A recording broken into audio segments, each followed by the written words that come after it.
So good afternoon, it's just gone 12:30 and I thought I would do today a little guide of bird feeders in our garden and hopefully get some footage of the birds on them. So first job is I've got a handful of potatoes and they're going to go in with our live mealworms. So a really important thing about mealworms is the diet you give them. If you don't give them anything really that's sustenance and has got like high water content and high nutrition content, then they're just empty calories really. They're chowing down on the potato. Happy mealworms. So along here I've lined up all the bird foods that I use in my garden. So a little intro before we go into the foods. So birds broadly fall into two ranges of types of feeder.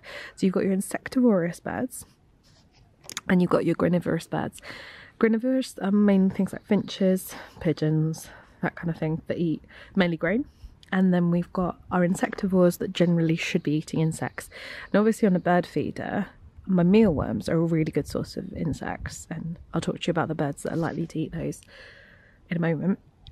But aside from that, some of the insectivorous birds will eat grain and some of the granivorous birds will also eat more insectivorous things. So they do tend to switch. And actually right now is when insects are really, really important, which is partly why I got the mealworms, because when they are raising young, even granivorous birds like sparrows, which are part of the finch family, they will also eat a lot of insects because they're high in protein. So we're really lucky in that we have a local allotment centre that buy in a lot of the seeds in bulk. And so we're able to buy quite cheaply a range of different seeds. Some of the mixes I'll talk about might not be available, but I can talk about the kind of things in them.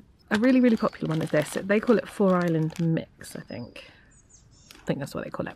This is a grain that has a lot of smaller, you can see there, lots of smaller grains in it, like millet. It also has sunflower hearts. It has corn, broken down corn and things like that. Now this is really, really popular with all the granivorous birds, particularly where I am, pigeons. Now in my parents' garden, they get flocks of sparrows. I've yet to get sparrows. You have to kind of encourage, sparrows are really flock birds, and so you don't often get one or two sparrows on their own. You normally get a big flock, and so you need the capacity of feeders to encourage that to happen, and also they tend to want to be covered, and at the moment my feeders aren't very well covered and we have quite a lot of cat activity. This one, instead of sunflower hearts, I'm talking to you about the benefits of sunflower hearts, has full sunflower seeds, a lot more corn and a lot more kind of larger kernel-y things. I generally use this with my larger feeders because the pigeons tend to eat the majority of it. I also will sprinkle this one on the ground because it's a much cheaper mix, but it isn't quite as popular as that one is. And this one, I think, if I start to get sparrows, I will definitely invest in more of this smaller seed mix. So sunflower hearts and sunflower seeds. So what's the primary difference? Well, sunflower hearts are these ones, which are the insides of a sunflower seed. So it's cheaper to buy them like that. Now, the reason why we don't is because the birds spend a really long time trying to get the sunflower cases off. They leave them on the ground and they create quite a lot of mess, much more likely to get things like bacteria and funguses growing and a lot more kind of decay going under your feeder. And you really don't want that happening at the bottom of your feeder. You want your feeder to be quite dry and quite uncontaminated. They're hit with two birds, well actually two groups of birds in particular, goldfinches, which are gorgeous and I will get some footage of, and our blue tits and our great tits. And they absolutely, and the coal tits actually, and hopefully I'll get footage of those today that we can add in. Another classic seed, or not really seed, nut, are peanuts. So peanuts are really, the reason why sunflower seeds are so popular is they're really high in protein. People use them for humans as well. And the same thing with peanuts, they're really high in protein. They're particularly popular with the insectivore birds. I mean, pigeons and things will eat them whole. Even, I've got a lovely picture of a crow, I'll see if I can get it inserted, where it's eaten a whole row of them. So crows will take them, anything will take them because they're really high in protein. The squirrels love them as well. And we're in a constant battle here with the invasive grey squirrel in our garden and it trying to eat everything in the bird feeder. But actually, my ones here aren't as bad as my parents'. They are unsalted. They're deliberately they're not human consumption peanuts, they're for the birds. And they generally are quite popular but they tend to eat them quite slowly here, so I get quite a lot of wastage, and I'll show you why with the feeders in a moment. So these are cheap Stewart Pallets. Now, I've not had much luck with these. I've pretty much had to get rid of them as I can, but you can get some really good high quality Stewart Pallets. Hello cats. I was doing it in the wrong order anyway, wasn't I, boy? So you reminded me. I needed to do the Niger seeds first. I like a little poppy seed. They're really tiny. Little black seeds. These are really specific and not something that's essential in terms of your bird feeding mix. They're kind of like they're wind dispersed seeds generally, and they are the favourite food of goldfinches. Originally I had this goldfinch feeder here, which I could get really cheaply. You can buy these quite widely in the UK. The issue with this, you can see, and you've always got to be careful with your feeders, is it's developed a crack. Water's got in and now there's mould. And I have got a new feeder. They've not discovered it yet, but hopefully once they do, you'll see it's like a massive gourmet restaurant feeder compared to this little thing. But now we have a really big population of goldfinches that come quite regularly. So this is a good test bed, and it was like, I think they're only like £4 to see whether and they come ready filled to see whether you actually have them. And Niger seeds can be quite expensive to buy, so we're quite lucky we can get this at our local allotment centre. Also, you don't go through them that quickly. We'll move on to the kind of more suety things. So these are Stewart Pallets that we were talking about before. These ones are fruity ones. The birds do not like them. I have had no luck whatsoever with this feeder at all. So that's partly the other reason why I've had no luck with this feeder. Now, it could be because it is quite tight. This is designed probably for things like sparrows, robins, great tits to get in there and get the food, and they are just not interested in these pellets. So they've become like pigeon food basically. The other thing that we can use in this style feeder are these, which are dried mealworms. Now, these are like dried out and dead ones. They have no nutritional content whatsoever. I mean, if I show you, they're completely dry. If the wind comes along, they just flap away. So I'm not surprised that the birds aren't particularly interested in them. But again, I mix them with the other bird foods, a little bit like the Stewart Pallets, and I put them out on the bird table, and occasionally some birds will come along and eat them. Marsupials family have great success with mealworms, dried mealworms. It just depends where you are and what your birds like. Their birds go through them like nobody's business, but our birds aren't that interested. So it's always worth trying, which is partly why you have the diversity of food that we've got, because if one food doesn't work, it might be you just have fussy birds. What I've got here are suet logs. These are a recent discovery and a real big hit, and I'll show you the feeder for these. Relatively cheap. We have a shop called Wilco, which is super cheap. They do several different flavours of these, and they work with a specialised feeder, and actually the birds are really liking them. They are a good deterrent because the squirrels will go for these over some of my other feeders, and I don't mind that because it's relatively cheap. Another thing that's really popular is suet cakes. Now, Peckish makes some really good food. So this feed is really good because it's got a mix of fats but seeds, and so it's quite high in protein but high in fats, which can be really good for baby birds and things like that.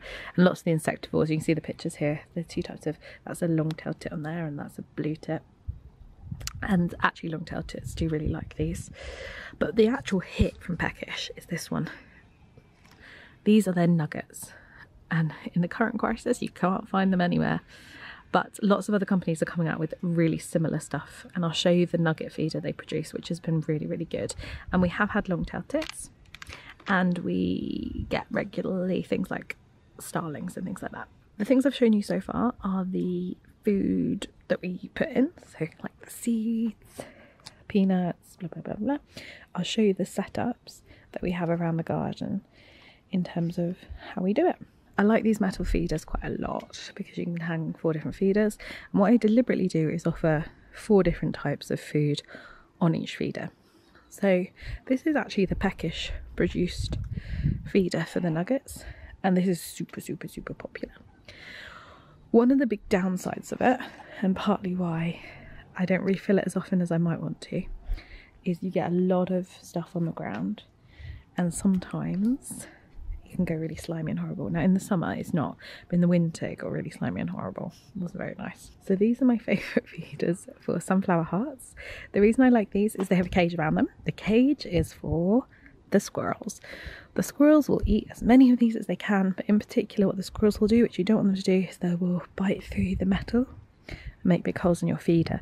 So even if a squirrel does get on sometimes and get a few seeds by knocking them out, it can't get enough of a purchase to actually go through the wires. Now in our garden we've been lucky, as I said, although we have squirrels and they can eat quite a lot of the food, they have not damaged our feeders. But in my mum's garden they will destroy feeders, so we always had caged ones, which is why I've gone for those.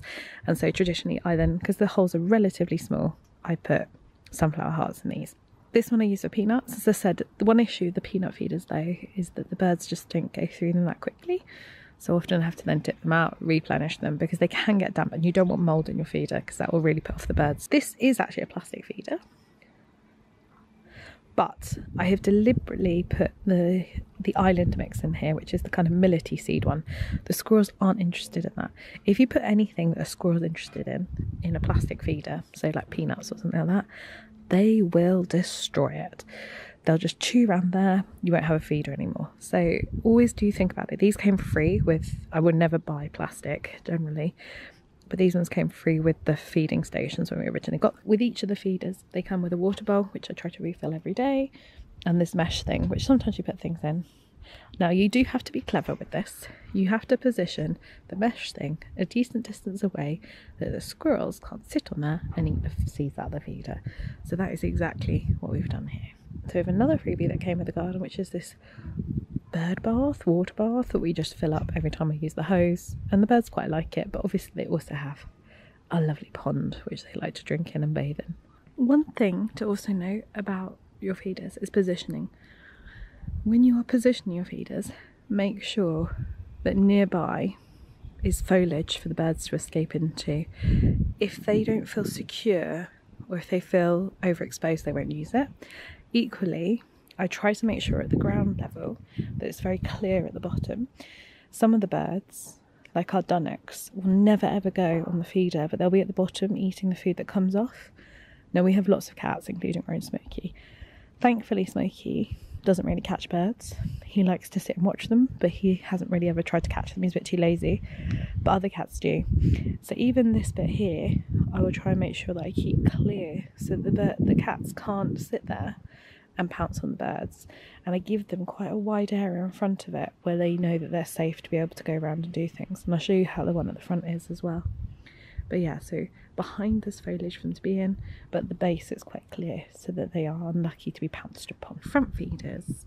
Again, we've got one of these 4-spired feeders, and this metal thing was given to us for our wedding from my colleagues. So I actually, this is meant to be a bird bath, but it's at an angle, see, like this. So actually I'm going to use this to put mealworms on, which I'll set up the live ones in a bit, and the birds have started to get used to coming here to get those mealworms. These are these suet logs, which are super popular. As you can see the squirrel teeth on there. The squirrels really like these, but it's quite a solid feeder and I can rotate it round, and the birds quite like that one. A much larger feeder, which I tried to mix in. You see the red pellets in.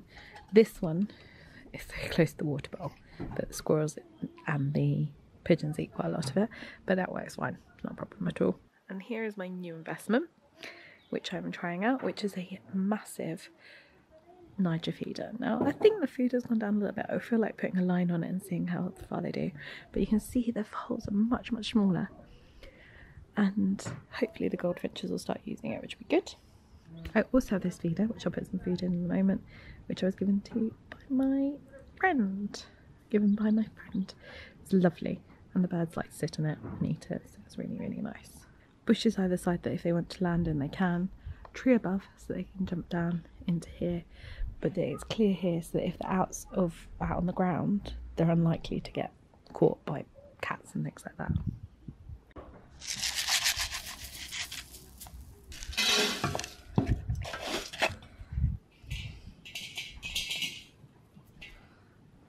The other thing I would always say is don't give up hope. To begin with, we only had about 3 or 4 birds every couple of days, but now we get many, many more.